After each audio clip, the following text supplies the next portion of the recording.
Hello mga kasari, magandang hapon po sa inyong lahat. So for today's video, yung ganap ngayong araw ng linggo ang isi-share ko po sa inyo. By the way, yung upload po ng vlog na ito ay sa isang araw pa. Palog na ako, be. Load, wait lang. I'm back. Meron lamang pong nagpa-load. Ito kasi yung gamit kong nandito kasi yung GCash dito sa gamit ko na cellphone.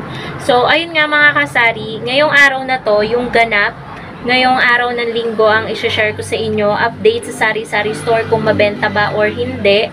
So, ang upload ng vlog na to, mga kasari, is 24 pa. So, mismong disperas ng Pasko.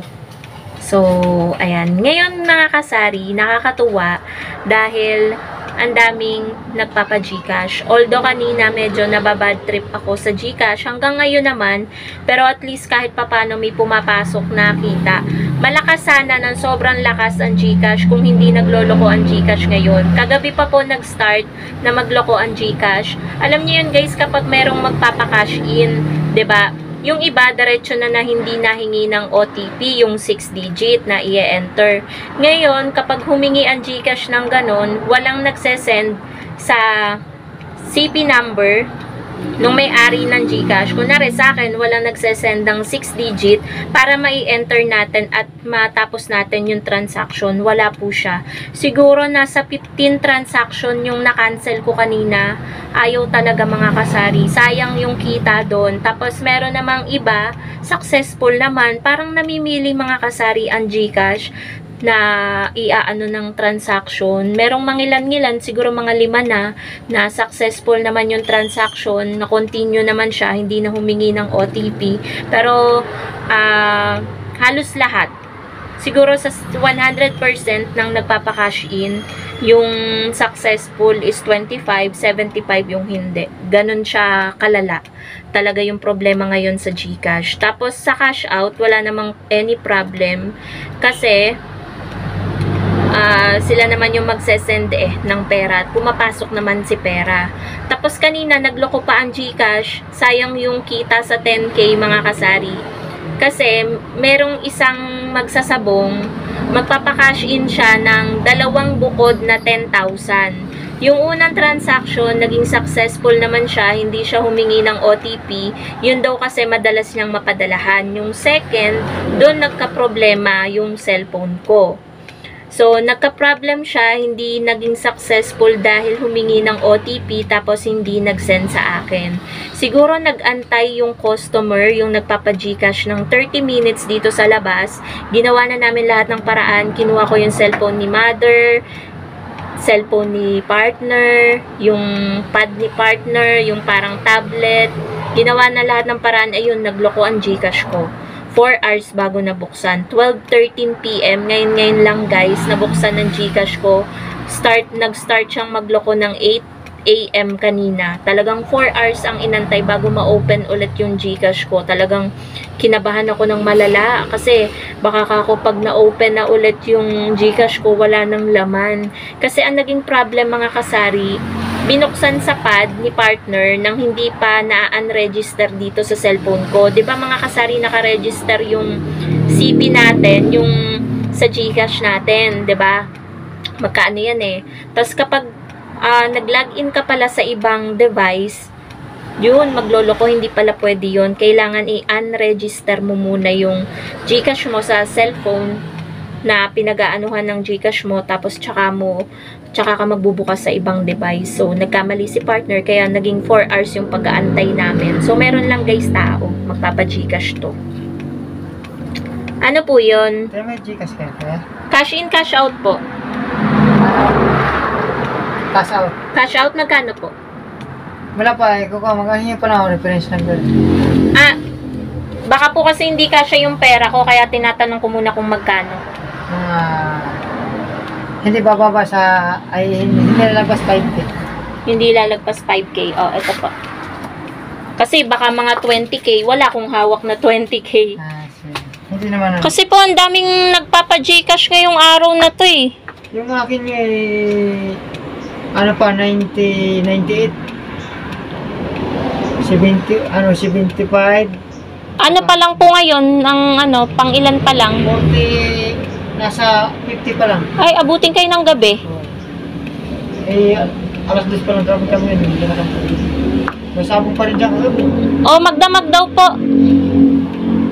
Puyat na nga ako. Talo ng pira, puyat pa. Kaya lang kaya. Kamusta ka na lang tumuro kung So, ayun guys, kinukwento ko yung magka-cash out. So, ang dami daw sabong ngayon. Ang dami daw magsasabong. So, ayun, tinatransact. Magpapasa siya ng pera. So, ang dami talaga nagpapa-Gcash ngayong araw, guys. So, pakita ko sa inyo yung transaction natin today. Ang dami ko pang natanggihan kasi nga, 'di ba, ang daming hindi nagko-continue sa cash in. So, ayan. Panay cash out, cash in, kukunti lang yung load. 'Di ba no nakaraan, mas madami yung ano. Ayun siya, oh, ang daming 1,000. Merong 10,000, 2,500, 'di ba mga kasari? Ito kagabi to 6,600 cash out 'yan. Kinompute ko yung tubo natin diyan, nasa 400 plus na. Kung nag-ano pa yung mga kanina, nasa 700 na siguro yung tubo natin, or hindi pa, mga magwa 1K na. Kaso nga ang daming unsuccessful transaction.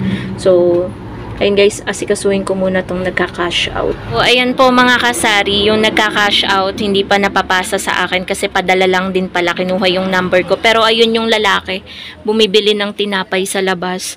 Tapos guys, eto, nalulungkot ako kasi... Ano yan? Makukuha ka din akin. Kung dumating. Opo, pag dumating po sa akin. May pabili ng kukte. Coke. Wait lang po. So, mga kasari, merong nagka-cash out ng 3K. Ayan. 2898. Wait lang po, check ko lang. Grabe talaga mga kasari, namamangha ako doon sa mga nagka-cash out. Pati na rin sa mga nagka-cash in, nalulungkot naman ako. Dahil kanina lamang merong umalis. Yung kakalis ngayon, nag-cash out ng 3K. Okay naman kapag cash out. Pumapasok si pera sa cellphone ko. Pero kapag cash in, kapag nahingi nga ng OTP, hindi nagsasend si Gcash ng OTP. Yun yung nakakasad kasi kita na nawala pa. So, eto, bago ito si kuya, yung nag-aantay pa ng magka-cash out yata ng 4,500. Merong dumating na isang babae, magka-cash in ng 1,770. 40 sana yung kikitain natin doon, tapos magpapa-cash in pa siya ng isa, 1,1. 30 sana yung kikitain natin doon. So, 40 plus 30, 70 sana yung kikitain natin doon kay ate. Kaso nga, hindi nag-push through yung transaction, hindi tuloy-tuloy kasi nga parehas hiningian ng OTP tapos hindi nag-send si Gcash. Ewan ko, kagabi pa tong problem na to. Sobrang laki na nang nawawala sa ating kita.